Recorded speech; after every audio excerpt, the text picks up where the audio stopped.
আসসালামু আলাইকুম ভিউয়ার্স। কেমন আছেন সবাই? আশা করছি ভালো আছেন। আর খারাপ যদি থাকে তাও ভিডিও দেখেন। আশা করছি মন ভালো হয়ে যাবে। ফিজিক্স এমন একটা জিনিস, প্র্যাকটিক্যালি বিষয়। আ দেখলে মন ভালো হয়ে যায়। ভিডিও দেখেন মন ভালো হয়ে যাবে। ওকে, আমরা আজকে সুন্দর একটা ইম্পোর্টেন্ট একটা প্রতিবেদন আমরা করব। যেটা হচ্ছে যে সামন্ত্রিকের একটা সূত্র আমরা প্রতিপাদন করব। তো দেখেন এই কয়েকদিন কিন্তু যেগুলো ভিডিও নিয়ে আসতেছি খুবই ইম্পর্টেন্ট প্রতিবেদনগুলো কিন্তু বারবার করছি। কারণ আপনাদের পরীক্ষা আগে দেখলে যাতে ক্লিয়ার হয়ে যেতে পারেন এবং ক্লাসের মাঝে দেখা যাচ্ছে যে বুঝতে পারেননি তখন ভিডিও দেখলে যাতে ক্লিয়ার হতে পারে। কারণ ইম্পর্টেন্ট কোশ্চেন গুলো যেটা পরীক্ষা আসে দেখলে একবার দেখলে আপনি ক্লিয়ার হয়ে যেতে পারবেন। ওকে, সেই একটা ইম্পর্টেন্ট একটা প্রতিবেদন যেটা হচ্ছে যে ২ নাম্বার একটা অধ্যায়ের ডিপ্লোমাদের। তো সেটা হচ্ছে সামুদ্রিকের সূত্র লেখো এবং লব্ধির মান ও দিক প্রকাশ করো। এটা হচ্ছে প্রতিপাদন করতে হবে। দেখেন এটা অলরেডি লিখে রেখেছি।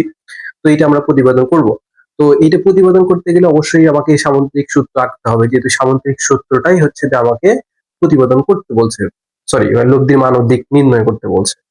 তো এইটা আমরা সামুদ্রিক চিত্রটা আঁকি, তারপর আমরা বাকিগুলো দেখবো। তো সামুদ্রিক আমরা কি জানি? সামুদ্রিকের বিপরীত বাহুগুলো সমান, তাই না? তো সামুদ্রিক আমরা দুটো সন্নিহিত বাহু নিব, সন্নিহিত বাহু নিয়ে দেখবো।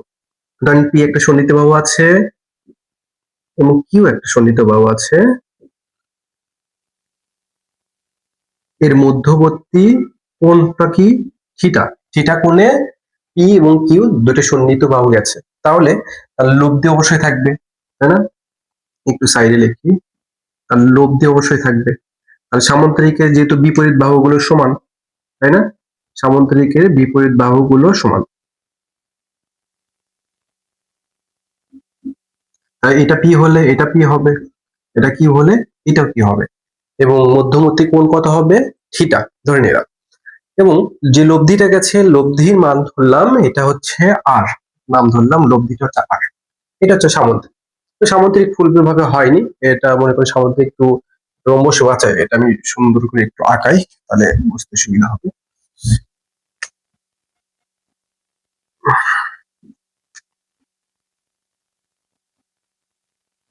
দেখেন সামুদ্রিক, এটা পি, এটা কিউ, এটা কিউ, এটা পি, এটা পি, লব্ধি আর, মধ্যবর্তী কোণ থিটা।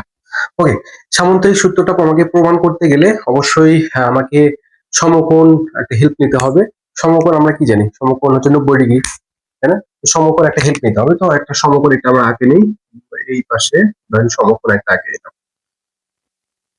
সমকোণ মানে অবশ্যই 90 ডিগ্রি। তো সমকোণের হেল্প নিতে হচ্ছে। তো সমকোণটা আমরা এখানে আঁকে নিলাম।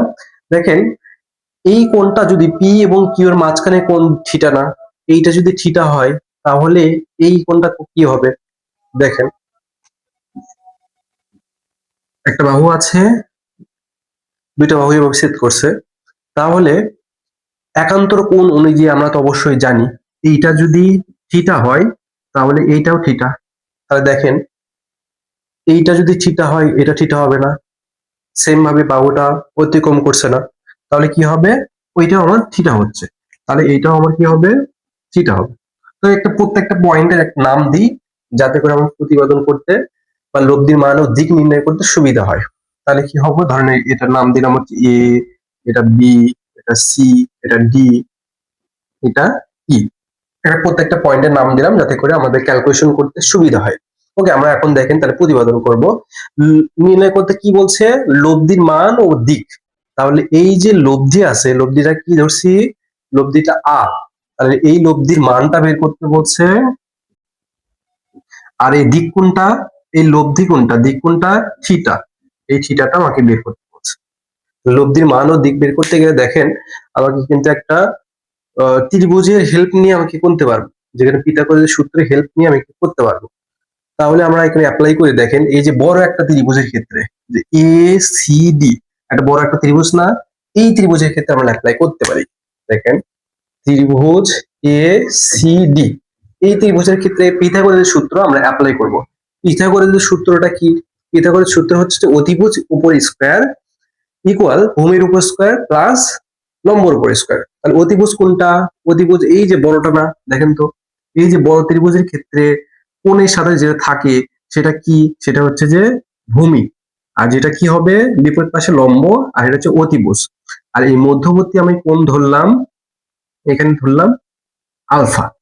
ঠিক আছে, তো তাহলে সূত্রটা কি আসতেছে, অতিভুজের উপর স্কোয়ার, অতিভুজ কোনটা এ ডি উপর স্কোয়ার, ভূমির উপর স্কোয়ার, ভূমিটা কি এ সি স্কোয়ার, লম্বর উপর স্কোয়ার, লম্বটা কি সি ডি, লম্বর উপর স্কোয়ার। তাহলে কি আসতেছে, এডির একটা মান আছে না, দেখেন প্রত্যেকটা মান বসিয়ে দিই আমি।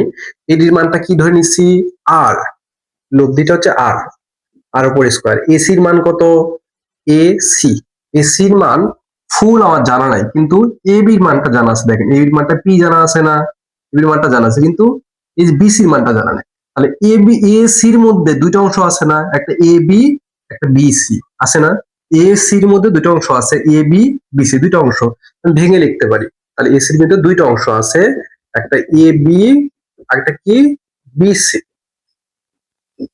উপর স্কোয়ারে। সিডির মান জানা আছে না, সিডির মানটা আমার জানা নেই, সিডির মানটা জানা নেই। তাহলে এখানে কি এ বির মানটা জানা আছে, তাহলে এ বির মানটা বসে দিই। এ বির মানটা কি পি, তাহলে B C C D square.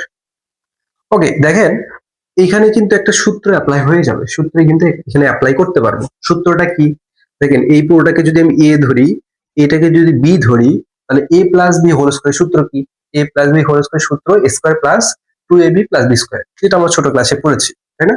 তাহলে এ প্লাস বি হোল স্কয়ারের সূত্র A square plus 2ab plus B square. তাহলে কি এইটা যদি পুরোটাই আমি এ ধরি, এইটা পুরোটাকে আমি যদি বি ধরি, তাহলে কি এই সূত্র আমি অ্যাপ্লাই করতে পারবো? দেখেন সূত্রটা কি হবে,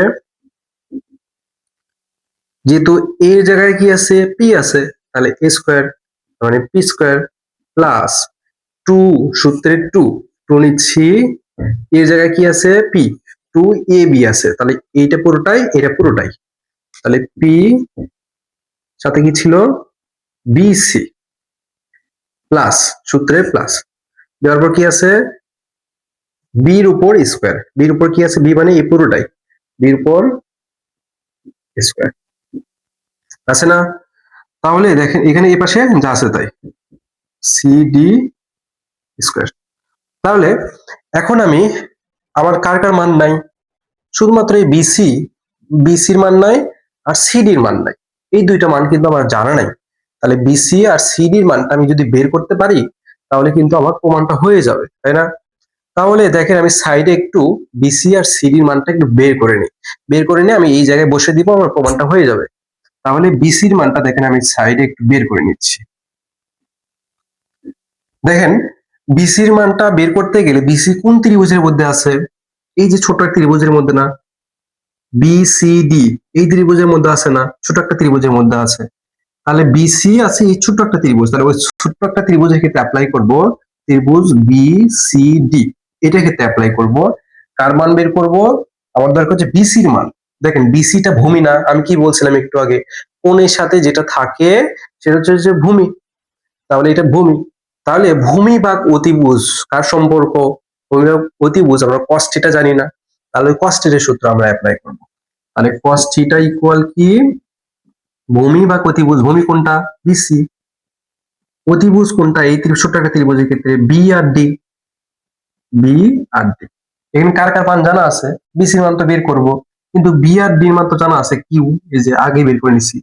তাহলে cos থিটা বিসির মান বের করব, আর বিডির মানটা জানা আছে কিউ, তাহলে আমি ক্রস গুণ করে দিতে পারি না, ক্রস গুণ দিয়ে এখানে কিউ এর মানটা কি আসবে, কিউ এর মানটা আসবে, সরি বিসির মান বের করব, বিসির মানটা আসবে কিউ cos থিটা, এই পাশে গুণ করে দিছি এই পাশে গুণ করে দিছি, ঠিক আছে? তাহলে এটা আমি বের করলাম কি বিসির মানটা বের করলাম। এখন আমি সেম ভাবেই আমি এখানে সিডি মানটা বের করতে পারবো না, দেখেন এখানে সিডি মানটা নাই, বাকি সবগুলো আছে সিডি নাই, বিসির মানটা অলরেডি বের করে নিছি, আমি সিডির মানটা বের করে নেব। সিডির মানটা কিভাবে বের করে নেবে, এটা আমি কি বের করলাম, এটা একটু বক্স করি যাতে করে এটা এক জায়গায় না হয়ে যায়। এখন আমি বের করব কি সিডির মানটা, সিডির মানটা এই ছোট একটা ত্রিভুজের ক্ষেত্রে মধ্যে আছে, দেখেন সিডি কি লম্ব না? সিডি হচ্ছে লম্ব, তাহলে লম্ব বা অতিভুজ কি জানি? সাইন ডিটা। সাইন ডিটা অ্যাপ্লাই করব, তাহলে সাইন ডিটা কি হবে? লম্ব ভাগ লম্ব কি? সিডি। আর অতিভুজ কোনটা? B, B D. তাহলে মান এখানে বসে বিডির মানটা কি হবে? বিডির মানটা কিউ। তাহলে আমি একবারে লিখতে পারি সেম ভাবে, এই সেম ভাবে CD equal Q sine theta. তাহলে এই যে সিডি, এই সিডি আর বিসির মান কি এখানে বসাতে পারবো না? তাহলে সিডি আর বিসির মানটা এখানে বসে দিলে আমার প্রতিবেদনটা হয়ে যাবে। দেখেন এখানে আর স্কোয়ার ছিল, এখানে পি স্কোয়ার টু ই, বিসি মানটা কি? বিসি মানটা কিউ কস থিটা, আর সাইন থিটা এখানে সিডির মানটা এটা, এই দুটার মানটাই বসে দিচ্ছি। তাহলে বিসির মানটা কি? Q cos theta plus BC, BC বিসির মান হচ্ছে যে কিউ কসটা কিন্তু পুরোটার উপর স্কোয়ার আছে, কস থিটা পুরোটার উপর স্কোয়ার। আমি স্কোয়ার দুটাতে একবারে বসে দিই, একবারে আমি ক্যালকুলেশন করলাম। দুটার উপর স্কোয়ার আছে, তাহলে এটার উপর স্কোয়ার বসে দিলাম, এটার উপর। আর সাইডে কি ছিল? সাইডে সিডি। আচ্ছা সাইডটা আমি নিচে লিখি। সিডি মানটা কি ছিল? Q sine square, Q square আর সাইন স্কোয়ার থিটা। তাহলে দেখেন Q square sine square theta আমার কিন্তু এখানে একটা সূত্র পড়ে যাবে। এইটার মাঝখানে এটার থেকে আমি কিন্তু কমন নিতে পারি, কমন নিতে পারি না? দুইটার মাঝ থেকে কি কমন নিতে পারি দেখেন তো? দুইটার মাঝখানে থেকে আমি কিন্তু কিউ স্কোয়ার আমি কমন নিতে পারি। যদি কিউ স্কোয়ার কমন নিয়ে নেই তাহলে কিন্তু সাইন স্কোয়ার থিটা আর কস স্কোয়ার থিটা ইকুয়াল জানি 1। আমরা একটা সূত্র জানি, একটা সূত্র নিয়েছি, এটা একটা সূত্র। আর একটা সূত্র হচ্ছে যে sign square theta plus cos square theta equal 1, এটা একটা সূত্র। ঠিক আছে, এখানে দেখেন আমি যদি কিউ স্কোয়ার কমন নিই তাহলে কি আসবে? Square two P Q cos theta plus Q square যদি কমন নিই sine square theta plus cos square theta. তাহলে এই পুরোটা ইকুয়াল কি? পুরোটা ইকুয়াল 1। তাহলে 1 এর সাথে গুণ গুণ করলে তাহলে কিউ স্কোয়ারই থাকবে এখানে। তাহলে এই রুটটা যদি আমি এই পাশে পার করে দিই তাহলে হবে না? তাহলে আমি সরাসরি লিখতেছি, সরি স্কোয়ারটা আমি পার করে দিচ্ছি, স্কোয়ার পার করে দিলে পাশে রুট আসবে। তাহলে কি সূত্রটা কি থাকবে? P square plus two P Q cos theta plus Q square. এটা কার মান বের করলাম? এটা আমরা কি আর এর মানটা বের করলাম। এখন আরটা কি? লব্ধিটা বের করলাম। এখন আমি মানে বোর্ডে লিখতেছি, নিচ দিকে লিখতেছি, এই জন্য একটু লেখা খারাপ হয়ে যাচ্ছে। আচ্ছা, তো এখন আমি লব্ধির মানটা বের করছি কিন্তু এই থিটার মানটা বের করিনি। তার মানে কি লব্ধির মান বের করা শেষ। এখন আমি দিকটা নির্ণয় করবো, দিকটা কি? থিটা। দেখেন এখানে সামান্তরিক সূত্রই লেখা হয়, কিন্তু কিন্তু সামান্তরিক যদি পরীক্ষায় আসে অবশ্যই সামান্তরিক সূত্রটা একটু বাংলা লিখবেন, তারপর থেকে এটা শুরু করবে। ওকে, আমরা এখন দেখি যেহেতু বোর্ডে জায়গা নেই আমরা একটু এখানে করে নিচ্ছি, এই থিটার মানটা বের করে নিচ্ছি। দেখেন কিন্তু কিন্তু খুব সহজ বিষয়, জাস্ট আপনি পিথাগোরাসের সূত্রে অ্যাপ্লাই করছি, অ্যাপ্লাই করে বিসি আর সিডির মানটা নাই, এখানে বিসি আর সিডির মানটা জাস্ট আমি এখানে বের করে নিচ্ছি, তাহলেই হয়ে যাবে। ওকে, দেখেন এখন আমি কিন্তু আমি দিকটা নির্ণয় করি, দিকটা নির্ণয় করলে হয়ে যাবে। দিকটা নির্ণয় করতে গেলে আমি ট্যান থিটা অ্যাপ্লাই করব, সরি দিকটা এখানে ভুল লিখছি, দিকটা হচ্ছে যে আলফা। ঠিক আছে, দিকটা কি? আলফা, কারণ এই যে এইটার এটা মাঝখানে কোণ আলফা, দিকটা হবে কি এখানে? আলফা। ধরে নিতে ভুল করছি, আলফা। তাহলে আলফা আমি বের করছি। ওকে, আলফা কি হবে? ট্যান থিটা করে কি জানি? লম্ব ভাগ অতিভুজ, লম্ব ভাগ অতিভুজ লিখছি, লম্ব সরি লম্ব ভাগ ভূমি, লম্ব ভাগ ভূমি। তাহলে লম্ব ভাগ ভূমি আমরা জানি ট্যান থিটা। তাহলে সেই ক্ষেত্রে লম্ব মান কোনটা? লম্ব কোনটা? এই বড় ত্রিভুজের ক্ষেত্রে, বড় ত্রিভুজের ক্ষেত্রে অ্যাপ্লাই করছি। তাহলে ত্রিভুজ লিখে নিই, এ সি ডি ত্রিভুজের ক্ষেত্রে অ্যাপ্লাই করছি। বড় ত্রিভুজের লম্ব কোনটা? লম্ব সিডি না? লম্ব সিডি। আর ভূমি কোনটা? ভূমি হচ্ছে যে এ সি। তাহলে লম্ব কোনটা? সিডি। আর ভূমি কোনটা? কোণের সাথে যেটা থাকে ভূমি, তাহলে এ সি। কিন্তু এসি কে আমার ভাঙলে দুইটা জিনিস পাওয়া যায়, কি বলছিলাম? A B R BC, same লিখবো। তাহলে সিডি উপর থাকবে, নিচে থাকবে এ বি আর বিসি। তাহলে এখন মান বসাবো, মান বসালেই আমার প্রতিপাদনটা হয়ে যাবে। মানটা কি? মানটা হচ্ছে যে এসির মানটা পি, আর বিসির মানটা এই যে বের করে নিচ্ছি, মানটা বসে দেবো। সিডির মানটাও বের করে নিচ্ছি, সিডির মানটা কি? Q sine theta. আর এবির মানটা পি, বিসির মানটা কি? Q cos theta. দেখেন এখন আমাকে কি বলতে বলছে? আলফা বের করতে বলছে। এ পাশে কি ছিল? এ পাশে ট্যান আলফা। এখন কিন্তু আমি যদি আলফা বাদে আলফার সাথে যেটা গুণ আছে মানে ট্যান আছে, ট্যানকে ওই পাশে পার করে দিলে কি হবে? Tan inverse. তাহলে কি হবে? আলফা রেখে আমি এই পাশে পার করে দেব ট্যান ইনভার্স। তাহলে কি হয়? Tan inverse Q sine theta ই প্লাস কিউ কস থিটা। এটা হচ্ছে দিক, এটা হচ্ছে যে আমার দিক। আগেরটা বের করছিলাম মান। ঠিক আছে, এইটুকু আমরা প্রতিপাদন করলে আমরা ফুল অ্যান্সার মোটামুটি হয়ে যাবে। তারপরে কোনো কোশ্চেন থাকলে, কোনো প্রবলেম থাকলে অবশ্যই কমেন্ট করবেন, আমি রিপ্লাই দেওয়ার চেষ্টা করব। ধন্যবাদ, আসসালামু আলাইকুম।